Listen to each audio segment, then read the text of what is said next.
BNP সহ বিরোধী দলের মত উপেক্ষা করে ২০১৮ সালে ৩,৮২৫ কোটি ২৪ লাখ টাকা ব্যয়ে ইভিএম প্রকল্প চালু করে নির্বাচন কমিশন। প্রতিটি মেশিন কিনতে খরচ হয় ২,৩৫,০০০ টাকা। জীবনকাল কমপক্ষে ১০ বছর ধরা হলেও নষ্ট হয়ে যায় তার আগেই।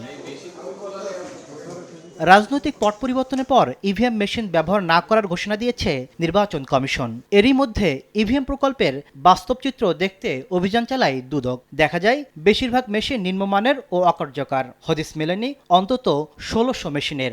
এর পরিপ্রেক্ষিতে এ প্রকল্পে জড়িতদের বিরুদ্ধে ব্যবস্থা নেওয়ার কথা জানান দুদকের মহাপরিচালক।